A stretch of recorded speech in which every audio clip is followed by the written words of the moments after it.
మనం చేసేది ఒకరు కాపీ కొడుతున్నారంటే అది సూపర్ హిట్ అయినట్టు లెక్క. ఇది తరచుగా కొందరు స్ట్రాటజిస్టులు చెప్పే మాట. లోకేష్ రెడ్ బుక్ విషయం కూడా సరిగ్గా ఇలాంటిదేనని చెప్పాలంటారు వీరు. మొన్న కవిత తాము పింక్ బుక్ రాస్తున్నామని కామెంట్ చేయడంతోనే ఈ రెడ్ బుక్ బొమ్మ హిట్ అయినట్లు చెప్పాలంటారు కొందరు టీడీపీ లీడర్లు. తాజాగా కేటీఆర్ సైతం ఈ తరహా కామెంట్ చేశారు.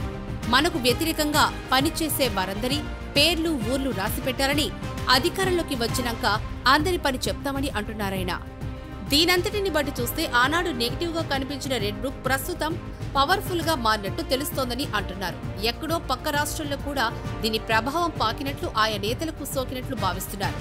ఇదిలా ఉంటే ఇటీవల జగన్ కూడా ఒక యాప్ తెచ్చి అందులో అన్ని వివరాలను పొందుపరిచామన్నారు. అయితే ఇది రెడ్ బుక్ కి యాప్ వర్షన్ అన్న కామెంట్ వినిపించింది.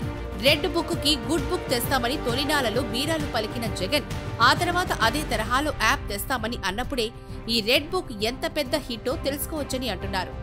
బేసిక్ గా జగన్ ప్రస్తుత కూటమి ప్రభుత్వం అన్ని తమ పథకాలే కాపీ కొడుతున్నట్లు ప్రచారం చేస్తుంటారు. ఆ మాటకొస్తే ఇక్కడ లోకేష్ అధికారంలోకి రావడానికి ఒక ఫార్ములా కనిపెడితే దాన్నిప్పుడు మీరంతా కలిసి కాపీ కొట్టడాన్ని ఏమనాలి బులుగూస్ అన్న కౌంటర్ కామెంట్ వినిపిస్తోంది. స్టాన్ఫర్డ్ లో చదివిన లోకేష్ కి ఈ కార్యకర్తలకు జీతాలు, డైరెక్ట్ క్యాష్ బెనిఫిట్ స్కీమ్లు ఏమంత కొత్తేం కాదు. ఆయనకు ఇవన్నీ కొట్టిన పిండి. అయితే అవి బాబు దగ్గరకు వెళ్లేసరికల్లా రూపం మార్చుకుని కనిపిస్తాయి.